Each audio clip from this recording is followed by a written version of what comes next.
Now you have to pay very close attention to what I say today, because it's going to save you aggravation. It's going to save you time, energy, maybe psychiatrist fees, and for sure your soul. How's about that? So you got to pay close attention to what I'm saying, because we are going to talk about forgiveness. And that is a hard one for most of us. We all know the Our Father, don't we? Yes, very common prayer. And the prayer is described by many as the perfect prayer, because it contains in that prayer everything that we need to know and do for our salvation. In that prayer are words that we oftentimes pass over. Forgive us our trespasses, as we forgive those who trespass against us. Now, just think to yourself, how many people are on your bad list who you have never forgiven for some incident or slight that took place maybe a long time ago, or maybe even recently? Usually it's a member of your family. Am I right, am I wrong? All right? What that one did to me, I'll never forget.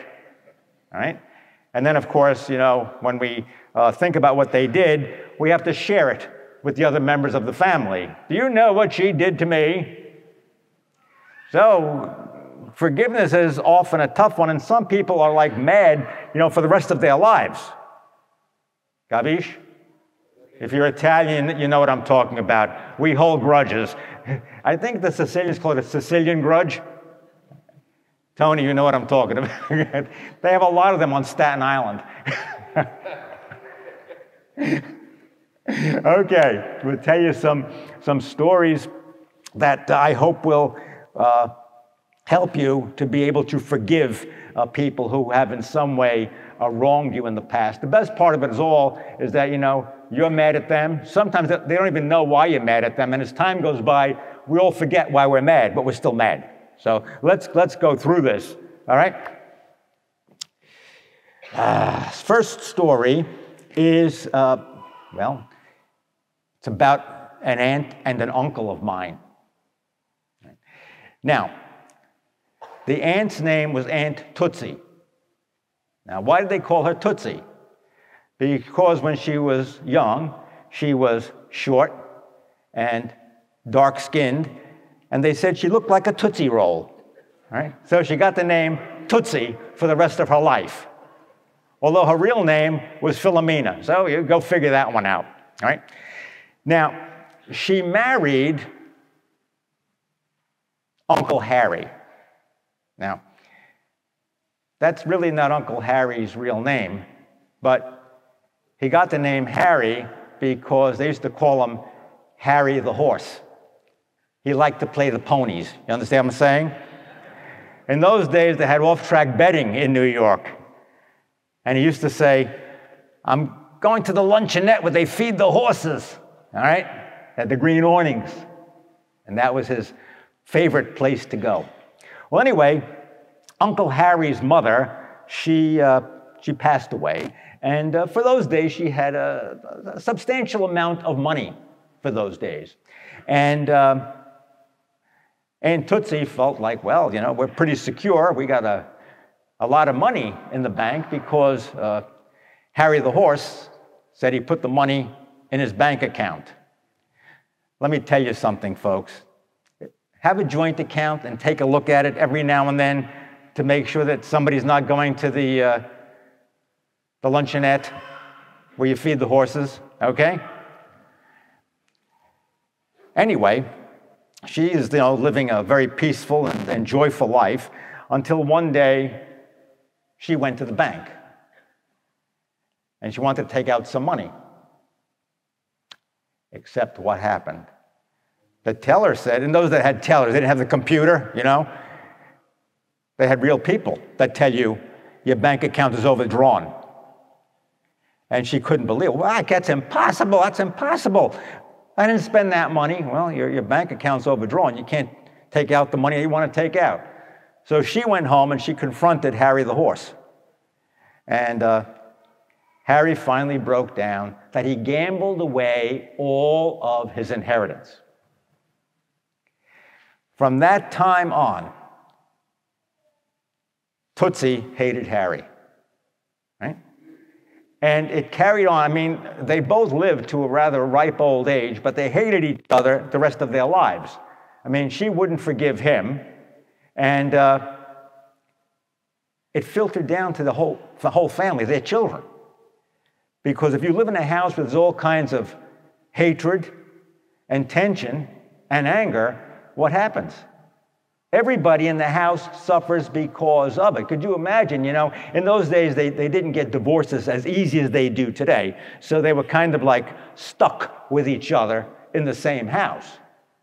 But the tension there, you could cut it with a knife. Imagine two people married and they're not talking to each other. Imagine what meals were like in that house. And all the children, there were five of them, all the children were in some way mentally disturbed by the anger of Tootsie against Harry. Couldn't forgive, messed up her life, Harry's life, and the kids' lives. That's what happens when you can't forgive. And some of you might say, well, I'd never forgive him that either. But who does it hurt in the long run? The person holding the anger and the people that come in contact with that angry person, in this case, the children. Okay, that's the first case. Second case is about a woman named Julie. And these are true stories. I'll tell you, these are true stories. This woman, she hated her mother. Now, the mother was a bit of how can I say it? Wasn't a bad person, just a bit of an oddball. I suppose she was an oddball. And more eccentric, let's put it, she was somewhat eccentric. And the daughter, Julie, said that my mother made my life absolutely miserable. And I hate her. So it's taking a tremendous emotional toll on her because this is festering from the time she is a little girl. And finally, she gets married and her husband says to her, you have so much anger in you, you better go see somebody because this is affecting our relationship. You're so mad at your mother. She wouldn't take phone calls from the mother. She wouldn't send a Christmas card. There would be no gifts. Tremendous anger. And all of a sudden, she'd burst out into tears sometimes because she was still so angry with her mother, who, as I said, was eccentric. And this lasted from the time she was a little girl until the time she was a married woman. And then it begins to affect even her husband. He says, hey, look, you can't go on like this. So she goes to see a psychologist.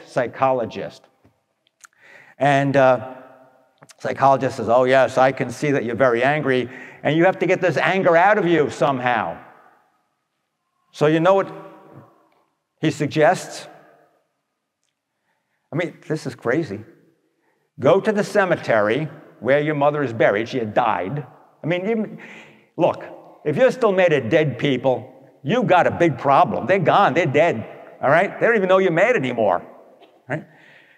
He says, go to the cemetery and tell your mother how you feel about her. Talk to the tombstone. I said, what? She said, yes, I was yelling at the tombstone in the cemetery. Did it answer you? And she, no. I said, well, how do you feel now? I'm still mad. Look, being mad at dead people is crazy. You're nuts if you think that does any good to be mad at somebody who's gone, right? If you think you go to the cemetery and yell at a tombstone, you're going to get satisfaction. The only one getting satisfaction is the psychologist that recommended that you do something like that, right? To hold grudges against people who are no longer amongst the living is very, very foolish. And there is not much you can do about what happened in the years that went by.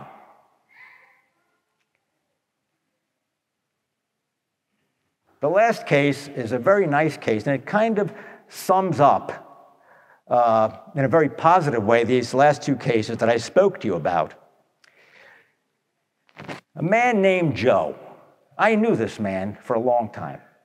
And Joe was really a very, very nice guy, but he often told me that he hated his father. My father was nice to everybody else, but he wasn't nice to me. Now, let me tell you something else, folks. Pay attention to what I'm saying now. You could have a family with 10 kids in the family. 9 out of 10 will say, oh, my parents, they were great. You get one who says, I don't like my parents. They were bad. They were mean. So, I mean, it's all according to the way somebody perceives what's going on in their lives. The parents might not have been bad parents at all. So anyway, for years he was mad at his father. I hated him. And he says to me, you know, my father died young. I was very young when my father died. Maybe he was, 12 years old. And he said, I remember when they told me my father died, he said, I didn't care in the least. I just made believe I was crying. He said it was make-believe. He said, I was kind of glad he was gone. But he was carrying that with him all these years.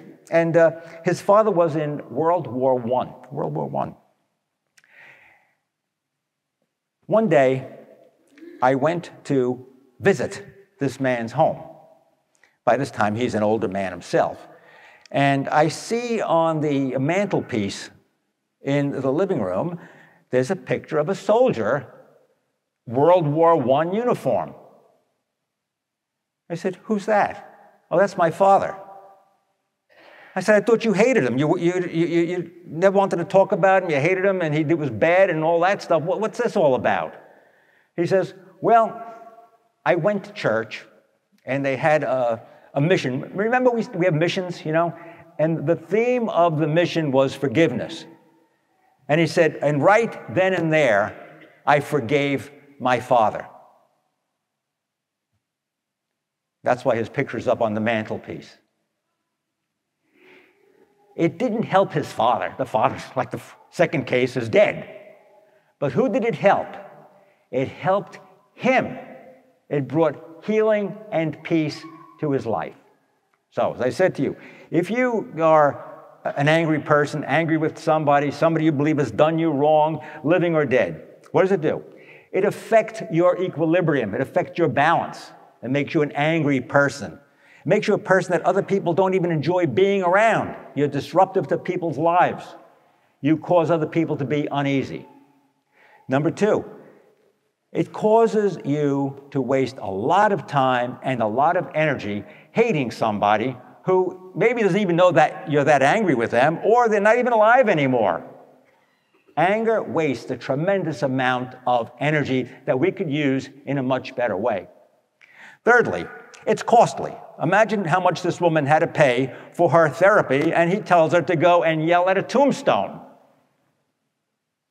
So it's costly. And a lot of people spend a lot more than that just on psychiatrists and on medications because they refuse to give up the anger. Lastly, and this is the most important one, anger can infect our souls. It can cause the death of our souls.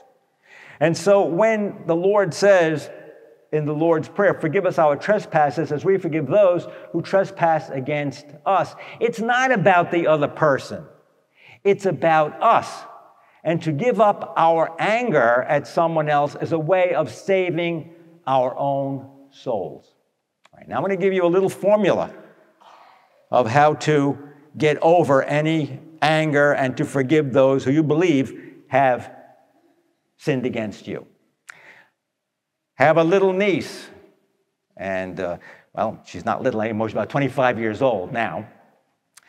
She went to a first day of kindergarten.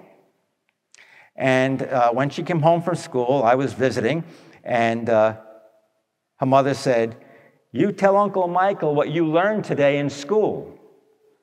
And she stood up there and she said, "Sister said, don't be mad, don't be sad, be glad." Now that is our motto for the day. Let me hear you say it. Don't be sad. No, not loud, you got to mean it. Don't be sad. Don't be. You got it. God love you.